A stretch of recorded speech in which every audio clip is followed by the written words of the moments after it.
இன்னைக்கு அதிகமாக சம்பாதிக்கக்கூடிய இரு துறை என்ன அப்படின்னா சினிமா, அரசியல். இன்னைக்கு எத்தனை பேர் சினிமா, அரசியல் ஜெயிக்க முடியுது அப்படின்னு நம்ம பார்த்தோம் அப்படின்னா, நிச்சயமா அதில் நமக்கு தலையெழுத்து சினிமாவில் ஜெயிக்கணும் அப்படின்னு இருந்தால் மட்டும்தான் சினிமாவில் ஜெயிக்க முடியும்.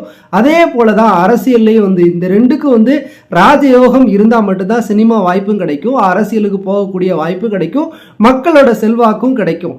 ஆனால் இங்கே நம்மள நிறைய பேர் சினிமா, அரசியல் இந்த ரெண்டுக்கும் நிறைய பேர் தன்னோட படிப்பை விட்டுட்டு அரசியலுக்கு போகிறதையும் பார்க்க முடியுது, சினிமாவுக்கு போகிறதையும் பார்க்க முடியுது. ஏன் அப்படின்னா அளவுக்கு அதிகமாக பணம் சம்பாதிக்கலாம்.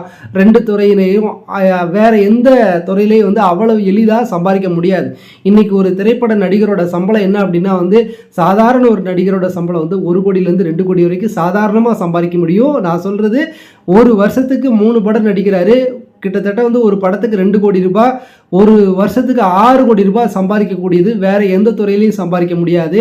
அதே போல் இன்னைக்கு திரைப்பட நடிகரோட சம்பளத்தை 100 கோடி 150 கோடி ரூபாய்க்கு போயிடுச்சு, டைரக்டரோட சம்பளம் 50-60 கோடி ரூபாய் போயிடுச்சு. இது மாதிரியெல்லாம் நியூஸை பார்த்து பார்த்து பார்த்து இளைஞர்களோட ஆசை என்ன அப்படின்னா நம்மளும் ஒரு திரைப்படத்தில் ஒரு ஸ்டார் ஆயிடணும், திரைப்படத்தை இயக்கக்கூடிய ஒரு டைரக்டர் ஆயிடணும் அப்படின்னு சொல்லி நிறைய பேர் தன்னோட ஃபேஷனாக அதை வச்சுக்கிட்டு கனவோட ஓடிக்கிட்டு இருக்காங்க.